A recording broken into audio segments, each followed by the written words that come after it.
Hello friends, asset builder YouTube channel में आप सभी का स्वागत है। और आज का ये वीडियो बहुत ही इंपॉर्टेंट रहने वाला है क्योंकि आईटीआर फाइलिंग करने की जो लास्ट डेट है वो 31 दिसंबर है।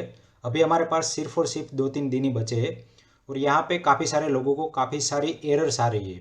तो मैं वन बाय वन वो सारी एरर आप कैसे रिमूव कर सकते हैं वो दिखाऊंगा। तो यहाँ पे मैंने ऑलरेडी एक फाइल किया हुआ है जिसके अंदर कैपिटल गेन इनकम है और फ्यूचर एंड ऑप्शन के लॉसेस है, प्लस सैलरी इनकम भी है एंड अदर सोर्सेज से इनकम भी है। तो यहाँ पे मैंने पूरा फाइलिंग कर दिया है। वन बाय वन सारी डिटेल देख लेते।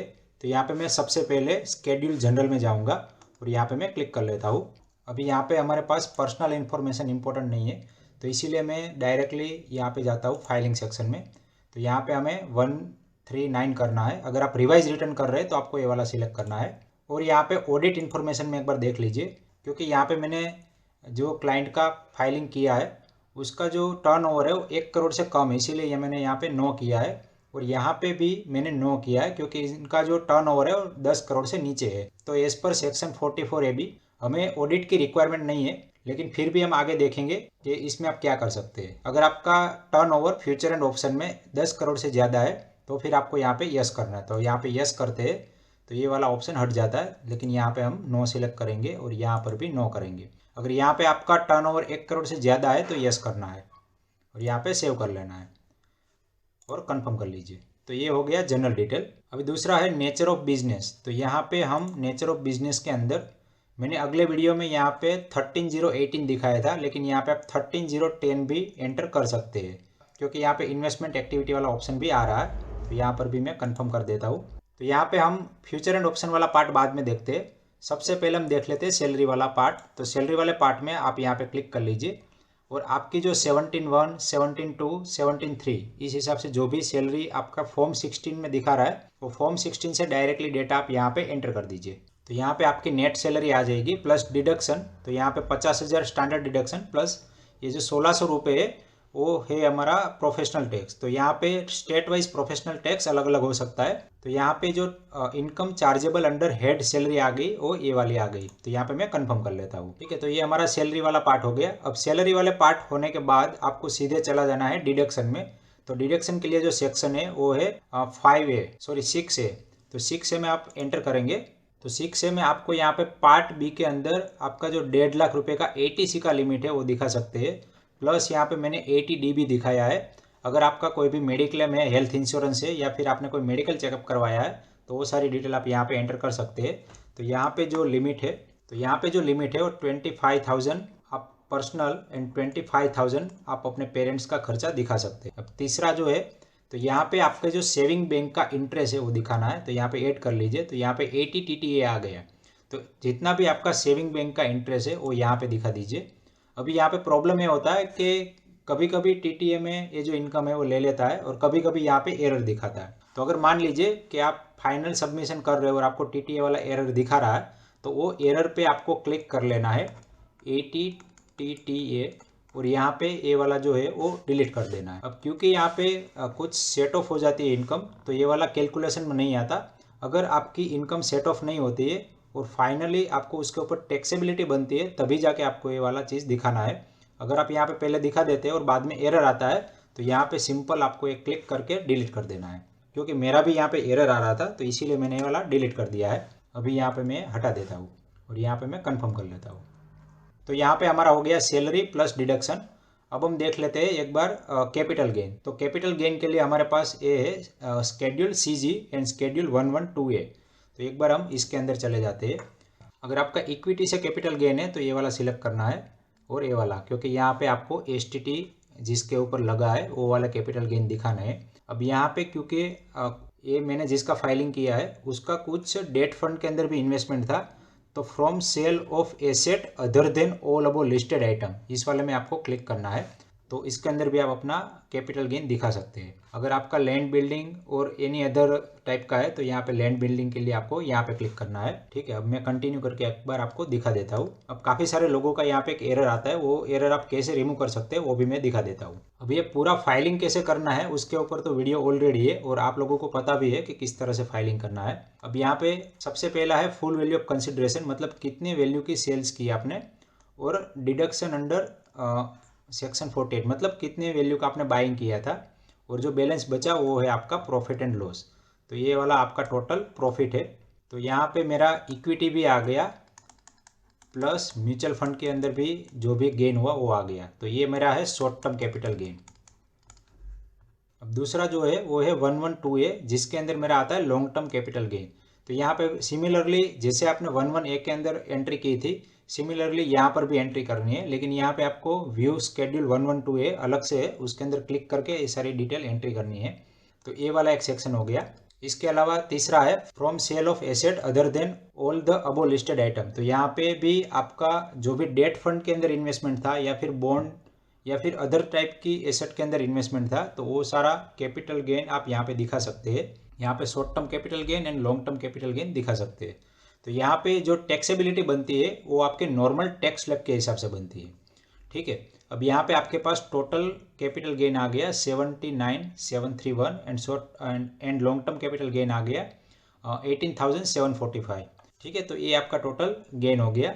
अभी यहाँ पे एक चीज़ का ध्यान रखना है, आपको ये एफ दिख रहा है उसके अंदर भी डेटा एंटर करना है। तो यहाँ पे आप जो डेटा एंटर कर रहे हैं वो आपको क्वार्टर वाइज डेटा एंटर करना है। अगर आपके पास क्वार्टर वाइज फिगर है तो क्वार्टर वाइज आप ये सारा फिगर डाल दीजिए। अगर आपके पास क्वार्टर वाइज फिगर नहीं है तो आपको यहाँ पे फाइनली जो फिगर बन के आता है वो एंटर करना है। अब आप यहाँ पे देख सकते हैं कि यहाँ पे फिगर है वो है 77426, लेकिन मैं यहाँ पे नीचे देखता हूँ, यहाँ पे जो मैंने फिगर एंटर किया वो किया है 7142। ठीक है, अब यहाँ पे 77426 की जगह पे मैंने ए वाला फिगर किया है एंटर, क्योंकि यहाँ पे आप देख सकते हैं कि आपको जो डेटा एंटर करना है वो शेड्यूल BFYL में से देख के एंटर करना है, क्योंकि आपका ये जो भी गेन है वो गेन दूसरी इनकम के साथ सेट ऑफ हो जाता है। तो सेट ऑफ के बाद आपका जो भी गेन बचता है वो वाला आपको एंटर करना है। सिमिलरली यहाँ पर भी आप देख सकते हैं कि जो, और यहाँ पे short term capital gain taxable at applicable rate, तो यहाँ पर भी जो 2350 वाला फिगर था वो मैंने 0 एंटर किया है। और यहाँ पे आप देख सकते हैं लॉन्ग टर्म कैपिटल गेन वाला फिगर जो है वो सिमिलर फिगर है। तो यहाँ पे फिगर में जो वेरिएशन है उसकी वजह से आपकी एरर आती है। अगर आप सिमिलर टाइप का फिगर डालेंगे तो यहाँ पे एरर आएगी। उसका रीज़न ये है कि आपको यहाँ पे जो डेटा एंटर करने हैं वो डेटा एंटर करने हैं BFYL में से देख के। तो यहाँ पे आप एक बार अपना डेटा एंटर कर दीजिए और बाद में आप एक कंफर्म कर लीजिए। कंफर्म करने के बाद आपको सीधा चले जाना है शेड्यूल BFYL में। अभी क्योंकि यहाँ पे हमने कोई भी अदर डेटा नहीं डाले तो पहले हम सब डेटा एंटर कर लेंगे, उसके बाद हम सारे डेटा देखेंगे। अब हम पहले देख लेते हैं कि फ्यूचर एंड ऑप्शन के डेटा कैसे एंटर करने हैं। तो सबसे पहले आप ट्रेडिंग अकाउंट में चले जाइए। ट्रेडिंग अकाउंट में यहाँ पे रेवेन्यू फ्रॉम ऑपरेशन में आपको ये डेटा एंटर करने हैं। यहाँ पे मैं एडिट कर लेता हूँ और यहाँ पे आपके पास इस तरह से 3 आएंगे 1 2 3। तो यहाँ पे थर्ड नंबर में अदर ऑपरेटिंग रेवेन्यू में आपको turnover from options and turnover from futures, तो यहाँ पे मैंने ऑप्शन एंड फ्यूचर दोनों का जो भी टर्नओवर था टोटल यहाँ पे कर दिया है। इसको मैंने 4 नंबर से मैं सीधे चला जाता हूँ डायरेक्ट एक्सपेंसिस। तो यहाँ पे एक्सपेंसिस में, तो यहाँ एक्सपेंसिस में मैंने purchase value from option and purchase value from future डाल दिया है। अब क्योंकि यहाँ पे परचेज वैल्यू आपको डायरेक्टली दिखाती नहीं है तो आपको क्या करना है कि टर्नओवर में से आपको जो भी प्रॉफिट है वो माइनस कर देना है। अब प्रॉफिट है तो माइनस करेंगे, लेकिन लॉस है तो आपको प्लस करना पड़ेगा। तो ये सारा फिगर आप यहाँ पे एंटर कर देंगे तो आपका फाइनल जो भी प्रॉफिट और लॉस है फ्यूचर एंड ऑप्शन से वो यहाँ पे आपको दिख जाएगा। तो यहाँ पर इस तरह से आप डेटा एंटर कर दीजिए। और यहाँ पे आप अपने एक्सपेंसेस जब दिखाते हैं तब यहाँ पे आपको एक्सपेंसेस सेग्रीगेट करके दिखाने हैं। यहाँ पे मैंने कोई भी एक्सपेंसेस नहीं दिखाए है। तो यहाँ पे मेन जो फिगर है वो IGST मुझे एंटर करना है। तो यहाँ पे सिर्फ और सिर्फ IGST का फिगर आएगा यहाँ पे, और मैं यहाँ पे अदर टैक्सेस के अंदर भी दिखा सकता हूँ यहाँ पर। ठीक है, और सेव कर लेता हूँ।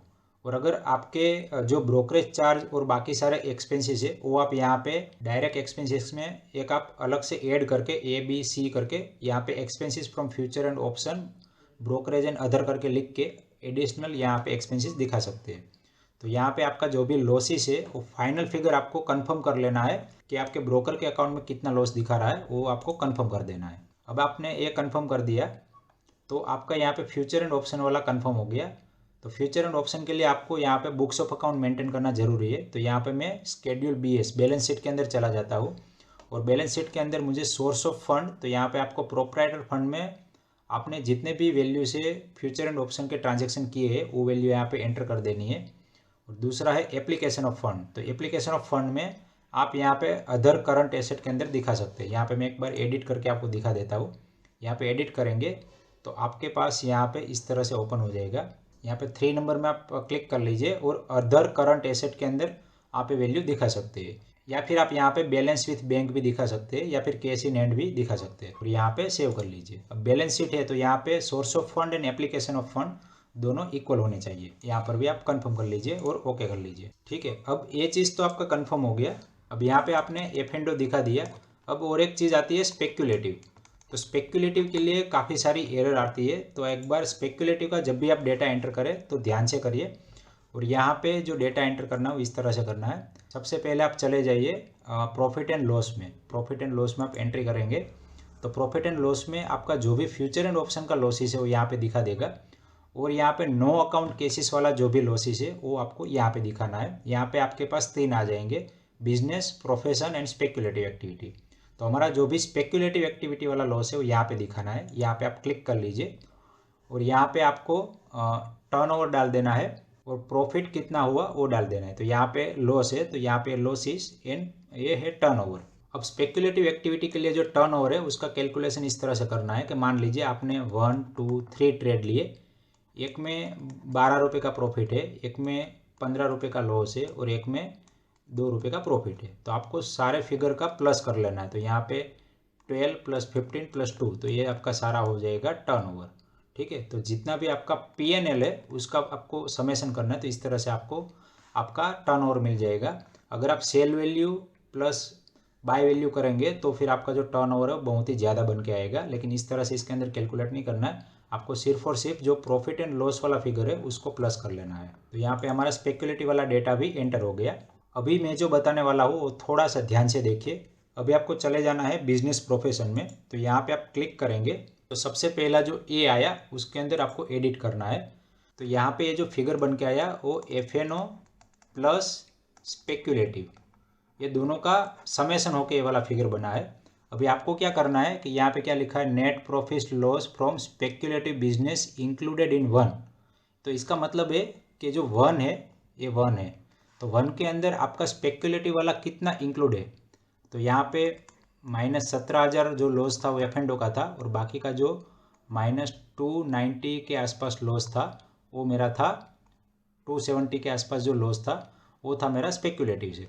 तो यहाँ पे ये जितना भी लॉस आपका स्पेक्यूलेटिव से वो यहाँ पे आपको एंटर कर देना है। सॉरी, यहाँ पे 80 था तो -281 आप करेंगे तो ये दोनों का प्लस माइनस होके आपको फाइनली यहाँ पे नीचे जो बिजनेस लॉसेस है उस हिसाब से यहाँ पे फिगर दिखाएगा। तो ये वाला जो आपका लॉस हो गया, ये वाला लॉस आपका बिजनेस लॉस है। अगर आप ये फिगर इस तरह से नहीं डालेंगे तो आगे आपको कुछ प्रॉब्लम हो सकते हैं, तो इसीलिए सेम फिगर डालिए और कंफर्म कर लीजिए। ठीक है, अब हमने future and option and speculative, capital gain सब चीज़ एंटर कर दिया है।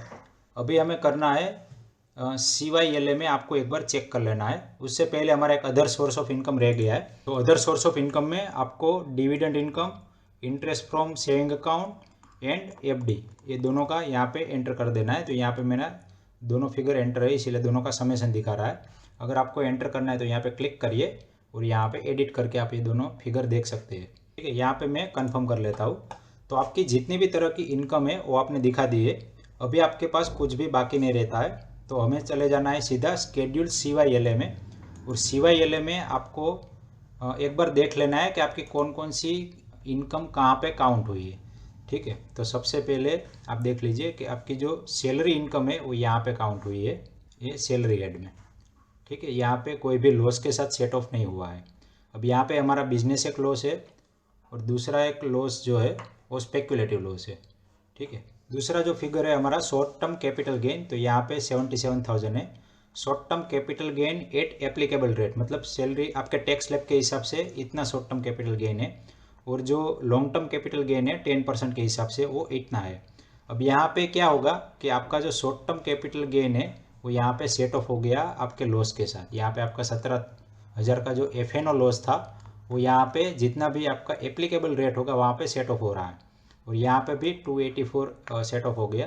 तो ये दोनों जो फिगर है वो आपके चेंज हो जाएगी। ठीक है, तो फाइनली आपका जो भी फिगर बचता है टोटल लॉस सेट ऑफ, तो यहाँ पे आपका टोटल 70,615 जितना लॉस है वो सेट ऑफ हो गया। यहाँ पर भी आपका जो अदर सोर्स ऑफ इनकम थी वो सेट ऑफ हो गया। मतलब कि यहाँ पे जो अदर सोर्स से आपकी इनकम हो रही थी उसके ऊपर आपको कोई भी टैक्स नहीं लगेगा। तो यहाँ पे एक बार आप कंफर्म कर लीजिए। अभी इसी हिसाब से आपका जो फिगर है वो बन जाएगा BFYL में। अभी यहाँ पे हमारा स्केड्यूल्ड CYLA हो गया। अभी हमें देखना है BFLA। तो BFLA में आप क्लिक करेंगे तो यहाँ पे आपके पास फाइनल फिगर बन के आता है कि इतने के ऊपर आपकी टैक्सेबिलिटी बनती है।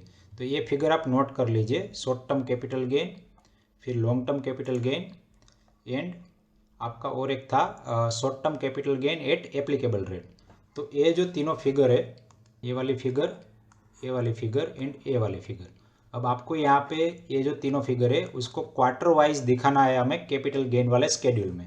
तो एक बार मैं कैपिटल गेन वाले स्केड्यूल में चले जाता हूँ, लेकिन उससे पहले मैं तीनों फिगर नोट कर लेता हूँ। यहाँ पे कंप्यूट सेट ऑफ कर लीजिए। अभी मैं अगेन चले जाता हूँ स्केड्यूल कैपिटल गेन के अंदर और स्केड्यूल कैपिटल गेन में मैं कंटिन्यू कर लेता हूँ। अब यहाँ पे ऑलरेडी मैंने डिटेल एंटर कर दी है, लेकिन यहाँ पे मुझे ऐप में जाना है और यहाँ पे क्लिक करके एंटर कर देना है और यहाँ पे एडिट करना है। अब यहाँ पे मेरे पास जो BFLA के हिसाब से जितने भी फिगर आ रहे थे वो फिगर मेरा यहाँ पे मैच होना चाहिए, अदरवाइज यहाँ पे आपकी एरर आ सकती है। तो ये चीज़ आप कंफर्म कर लीजिए एक बार। जो भी आपका BFLA में जितना भी फिगर आ रहा है वो फिगर आपका यहाँ पे मैच होना चाहिए। तो यहाँ पे हमारा जो फिगर था वो 17142 था, फिर एक ये वाला था जिसके अंदर 0 आ रहा था, तो सारे का जो समेशन है वो 0 होना चाहिए। और एक था कि 10% के हिसाब से जो टैक्सेबिलिटी बनती है वो वाला जो फिगर था वो 18,745 आ रहा था।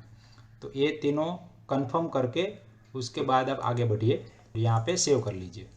तो आपका जो भी कैपिटल गेन वाला एरर आ रहा था वो एरर निकल जाएगा।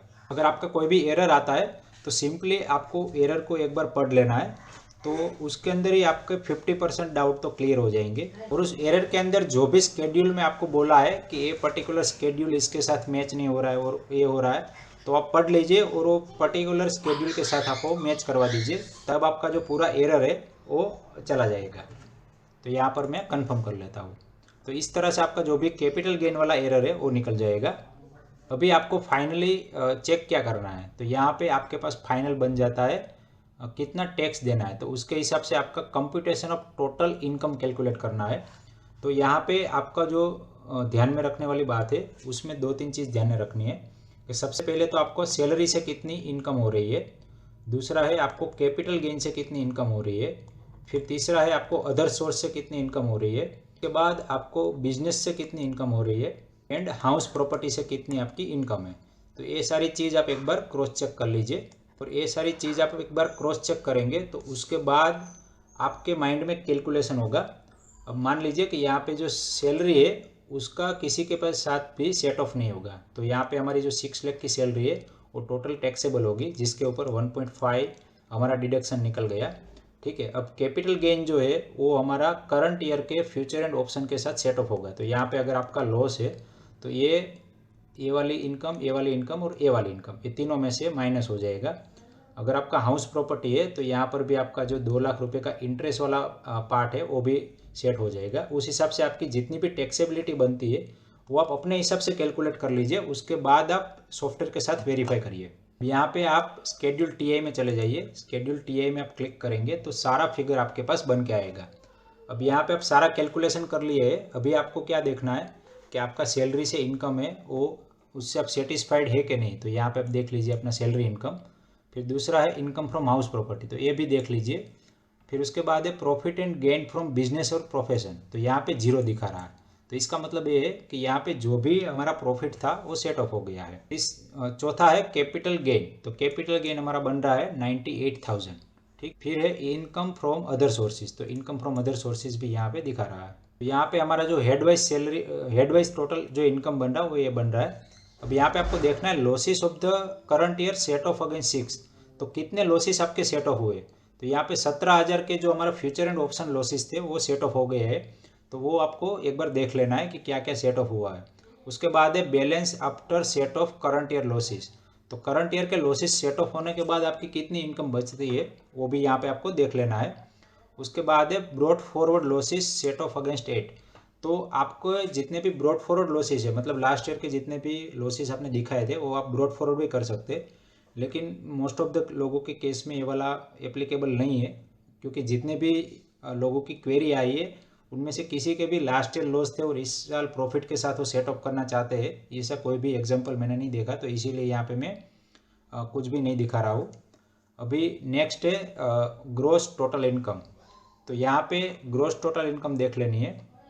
फिर है income chargeable tax at special rate. तो यहाँ पे आपकी जो 95,000 की इनकम है, तो इसमें से कुछ लॉन्ग टर्म कैपिटल गेन है जो 10% से आपको देना है, और बाकी की जो शॉर्ट टर्म कैपिटल गेन है वो 15% से देना है। तो ये अलग से अलग टैक्सेबिलिटी बन गई, और आपका यहाँ पे डिडक्शन है। तो इसके बाद आपकी जो टोटल इनकम बचती है वो है 5,33,000। अब यहाँ पे ये जो 5,33,000 है उसमें से जो 95,000 है उसकी स्पेशल टैक्सेबिलिटी है, और बाकी के जो रुपए है उसकी अलग से टैक्सेबिलिटी है, तो वो दोनों अलग अलग कैलकुलेट होंगे। तो उस हिसाब से आपका जो टोटल टैक्स बन के आएगा वो आपको कैलकुलेट कर लेना है। उसके अलावा एक जो चीज़ आपको देखनी है वो है कि आपके कितने लॉसेस कैरी फॉरवर्ड हुए हैं। ठीक है, तो यहाँ पे losses of current year to be carry forward उसके अंदर आ रहे हैं 3,23,000, और प्लस यहाँ पे टोटल हमारी जो डीम्ड इनकम बन रही है वो ये बन रही है। तो यहाँ पे कितने लॉसेस कैरी फॉरवर्ड हो रहे हैं वो आपको देखना है, और कौन से लॉसेस किस में कैरी फॉरवर्ड हो रहे हैं वो देखने के लिए आपको यहाँ पे व्यू शेड्यूल CFLA कर लेना है। व्यू शेड्यूल CFLA करेंगे तो यहाँ पे आपको दिख जाएगा कि कौन से लॉसेस आपके कैरी फॉरवर्ड हो रहे हैं। तो यहाँ पे लॉसेस फ्रॉम स्पेक्युलेटिव बिजनेस जो है वो आपके 3,23,000 आपके कैरी फॉरवर्ड हो रहे हैं। तो यहाँ पर मैं एक बार ज़ीरोधा का अकाउंट निकाल लेता हूँ। तो यहाँ पे जो टोटल लॉसेस थे वो लगभग 229 और 52, तो यहाँ पे 280 का फिगर आना चाहिए, लेकिन यहाँ पे फिगर थोड़ा सा अलग आ रहा है, तो वो मैं बाद में थोड़ा सा सॉर्ट आउट कर लूँगा। आप अपने सारे फिगर सही से डालेंगे तो ये वाला जो फिगर है वो सही आएगा। यहाँ पे कंप्यूट सेटअप कर लीजिए। फिर भी यहाँ पे लास्ट में आपको देखना है कि कितना आपका टैक्सेबिलिटी बनता है।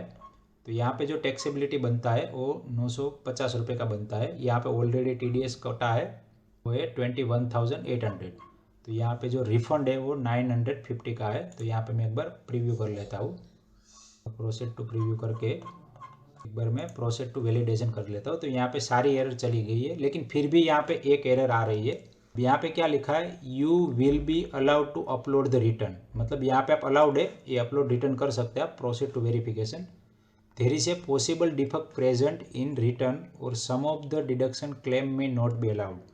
तो इसका मतलब है कि यहाँ पे आपने जो फाइलिंग किया है तो यहाँ पे डिफेक्टिव नोट आने की संभावना है। तो वो डिपेंड करता है आपने इसके अंदर क्या दिखाया है। अब यहाँ पे हमने दिखाया है FNO लॉसेस। तो FNO जो लॉसेस है वो सारे ट्रांजैक्शन इलेक्ट्रॉनिकली होते हैं। तो गवर्नमेंट को अगर कुछ भी डाउट होता है तो हम हमारे अकाउंट ज़ीरोधा अकाउंट से या फिर आप जो भी ब्रोकर यूज़ कर रहे हैं वहाँ से स्टेटमेंट निकाल के दे सकते हैं, और गवर्नमेंट को क्रॉस वेरीफाई करना है तो वो पूरा क्रॉस वेरीफाई कर सकते हैं ब्रोकर के साथ। यहाँ पे हम किसी भी तरह की इलीगल कोई भी ट्रांजैक्शन नहीं दिखा रहे, तो आपको यहाँ पे ये जो नोटिस है वो आने की संभावना लगभग 0 है। लेकिन फिर भी अगर आपको नोटिस आती है तो आपके जो लॉसेस कैरी फॉरवर्ड होने वाले थे वो आप क्लेम ना करके उसको रिजेक्ट कर दीजिए। तो आपके जो लॉसेस है वो कैरी फॉरवर्ड नहीं होंगे, और जो सेट ऑफ हो गए थे एक दूसरे के साथ वो सेट ऑफ भी निकल जाएगा, और उसके ऊपर आपकी जितनी भी टैक्सेबिलिटी बनती है वो आप अगर पे कर देंगे तो भी ये नोटिस आपका निकल जाएगा। ठीक है, अब यहाँ पे एक देख लीजिए, you have claim income less than 8% of gross turnover, audit information is not filled up. ठीक है, तो इसका मतलब ये है कि आपने 8% से कम दिखाया है, तो यहाँ पे आपके अगर लॉसेस हो गए तो 8% से कम ही होगा। लेकिन यहाँ पे आपके अलग टाइप के बिजनेस है और उसके अंदर आपने लॉसेस दिखाए हैं, और वहाँ पे आपके कैश ट्रांजैक्शन है, और इनकम टैक्स ऑफिसर को अगर कुछ डाउट जाता है कि यहाँ पे कुछ फ्रॉड ट्रांजैक्शन दिखाया है या फिर गलत ट्रांजैक्शन दिखाया है, तभी आपको नोटिस आएगी। अगर सिर्फ और सिर्फ फ्यूचर एंड ऑप्शन के ट्रांजैक्शन है और आपको वो पूछते हैं कि इसका मुझे प्रूफ दीजिए, तो आपको सिंपली जब क्वेरी आए तो आपको अपने जो भी ब्रोकर है उसके अकाउंट का जो भी स्टेटमेंट है वो अपलोड कर देना है, और साथ में उसका जस्टिफिकेशन भी दे देना है। अगर आपको ये सारी चीज़ में पता नहीं चल रहा है तो आप कोई एक अच्छे से सीए को हायर करके ये सारी चीज़ करवा सकते हैं, ताकि आगे फ्यूचर में कोई प्रॉब्लम ना हो। ठीक है, अब इतनी चीज़ करने के बाद यहाँ पे प्रोसीड टू ई वेरिफिकेशन कर दीजिए।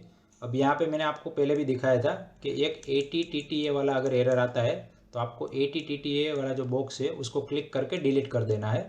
ठीक है, दूसरा है कैपिटल गेन BFLA वाला अगर एरर आता है तो मैंने आपको दिखाया है कि आपको BFLA में जो फिगर आ रहे हैं वो फिगर आपके क्वार्टर वाइज मैच हो जाने चाहिए, तो वो आपको कर देना है। तीसरा, अगर किसी भी तरह का और एरर आता है तो आपको जो एरर आता है वो एरर को एक बार पढ़ लेना है, और वो एरर में जो भी स्केड्यूल में आपको जैसे भी दिखाया गया है वो सारा एक बार डिटेल आप देख लेंगे तो भी आपके 50% एरर तो वैसे ही कम हो जाएंगे।